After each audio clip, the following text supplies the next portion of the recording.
Imagine if we really could make enough energy from the sun and our crops and even our own legs to power up the whole island.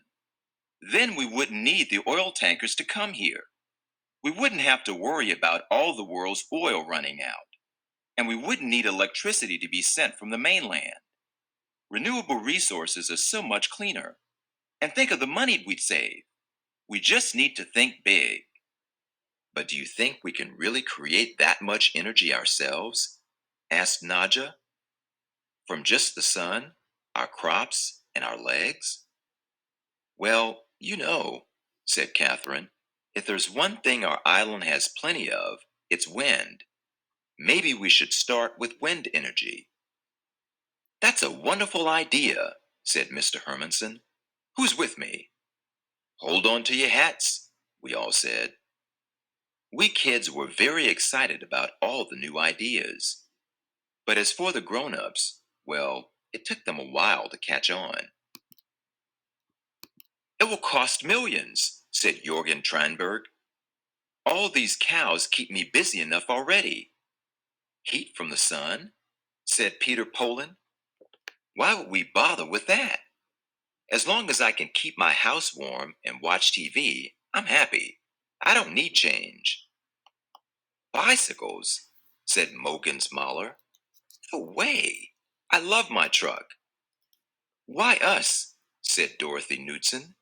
Let some other island take on the challenge. Renewable energy? Said Jens Hansen. I'm too old for all that.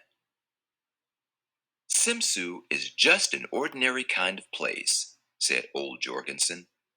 What difference can we make to the world? Energy independence? In your dreams, said Petra Peterson.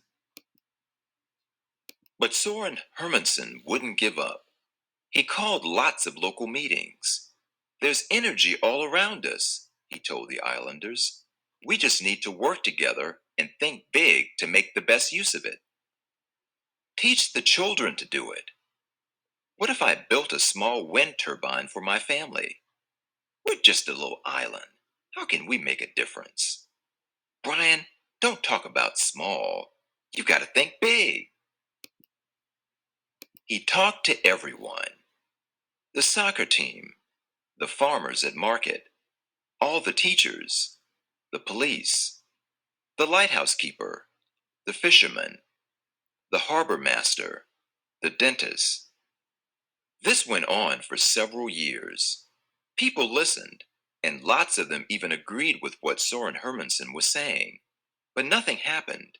Was anyone willing to make a change?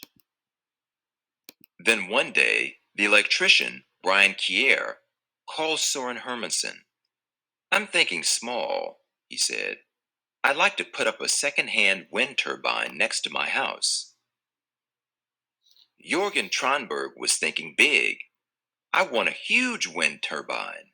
I'll invest my money and then sell the electricity it makes. Mr. Hermansen was excited. 2 renewable energy projects had begun, one very small and one very big. Brian Kier called on his family and friends to help him put up his wind turbine, while it took a big ship, some giant trucks, and 2 enormous cranes to build Jorgen Tranberg's. The project on Simsu had begun, but we were still using a lot of non-renewable energy. It looked like we might never achieve our dream, until one dark winter night.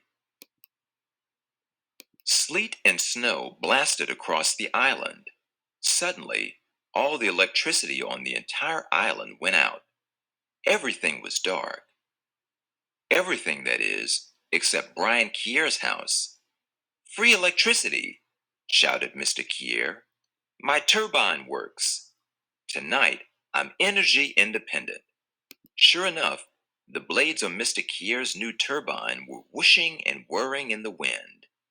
Hold on to your hats, cried Soren Hermansen. News travels fast on a small island like Simsu. After that night, everyone was asking how they could make energy of their own.